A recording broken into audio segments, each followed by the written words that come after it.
Sir last question, death के बाद soul का क्या हाल होता है?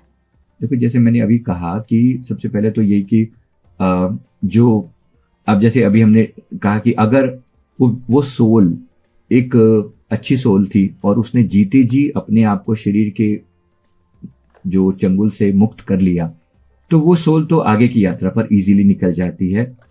जो सोल अटक गई, उसके लिए मैंने आपको पहले ही बता दिया कि वो अटक गई तो उसको प्रेत योनि से बाहर निकालने के लिए प्रोसेस करना पड़ता है। अब वो जो आगे गई, हमारे गरुड़ पुराण के हिसाब से उसमें पूरी जर्नी है उसकी कि वो 47 डेज का टाइम पीरियड लगाकर यहाँ से यमलोक तक जाती है। बीच में बहुत सारी जगहें आती हैं जहां पर उसे अलग अलग तरह की तकलीफें भी दी जाती हैं, डिपेंडिंग अपॉन देयर जर्नी। दो तरह की जर्नी होती है।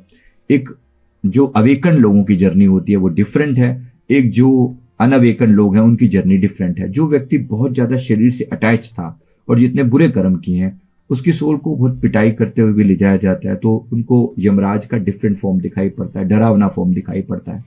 और एक ऐसी सोल्स भी होती है जैसे जिन्होंने जीवन भर भक्ति की है, परमात्मा के साथ जुड़े रहे हैं, तो उनकी सोल का असेंशन होता है। असेंशन होता है तो वो हायर लेवल पर जाती हैं, वो यमलोक वाला रास्ता फॉलो नहीं करती। तो उनका जो होता है वो डायरेक्ट अपने इष्ट से जाकर मिल जाती हैं। जैसे हनुमान जी के साथ जो कोई जुड़ा हुआ था, श्री राम जी के साथ कोई जुड़ा हुआ था, विष्णु जी के साथ कोई जुड़ा हुआ था, तो वो सोल सीधी जर्नी करती हैं, उनके साथ यमराज वाला फंडा नहीं होता। लेकिन उनकी जो काउंटिंग है वो मुश्किल से 0.1% होती होगी। बाकी जो हैं लोग इस वाली जर्नी से जाते हैं। अब इसमें भी अलग अलग टाइप के लोग होते हैं कि सारे बुरे नहीं है, लेकिन उनको इतना भगवान से प्यार भी नहीं है, बट वो सामान्य रूप से अच्छे कर्म करते हैं, ऐसे लोग भी हैं। तो ऐसे लोगों की जर्नी बड़ी सुखदायी भी होती है, लेकिन जाती वो यमराज के थ्रू ही है। लास्ट में यमराज के भी द्वार पर ऐसा बोला जाता है 4 गेट हैं। तो एक ईस्ट साइड है, अगर ईस्ट साइड से जो पुण्य आत्मा है, अच्छी आत्मा है, वो ईस्ट साइड पर से प्रवेश करती हैं। जो बहुत पापी आत्मा है वो दक्षिण से, साउथ साइड से प्रवेश करती हैं। ऐसा उनका अलग अलग रूप बना रखा है। मेन जो है कि वहां पर फिर उनका हिसाब किताब भी होता है एक टाइप से।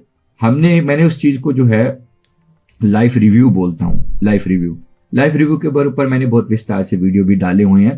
लाइफ रिव्यू में आपको बताया जाता है, आपके जीवन की एक एक घटना को एक्सप्लोर किया जाता है कि आपने क्या गलत किया, क्या ठीक किया। अकॉर्डिंगली जो जो आपकी लर्निंग्स होती हैं उसके बेसिस पे आपको नए लाइफ का सोल कॉन्ट्रैक्ट बना दिया जाता है, और फिर उस सोल कॉन्ट्रैक्ट के हिसाब से आपको नए लाइफ की वेटिंग लिस्ट में डाल दिया जाता है, जिसे हम पितृलोक बोलते हैं।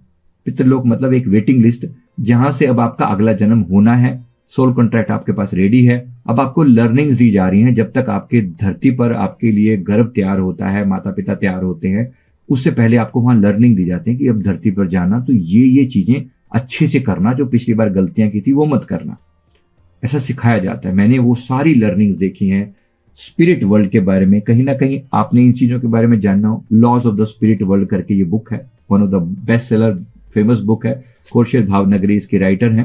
इन्होंने बहुत अच्छे से उस चीज को एक्सप्लोर करके बताया कि कैसे वो जो सोल है वो असेंशन वाला वो जो रास्ता है वो तय करती है, और क्या क्या घटना होते हैं, कैसे कैसे वो लर्निंग होती है, कैसे कैसे वो रिव्यू होता है। मैंने अपना भी लाइफ रिव्यू पूरा देख कर उसमें डाला हुआ है।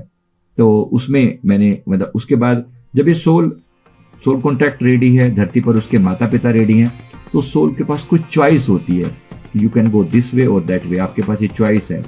तो फिर उसको जब उसके लिए अप्रोप्रिएट चॉइस हो जाती है तो उसको उस धरती पर जन्म लेने के लिए भेज दिया जाता है।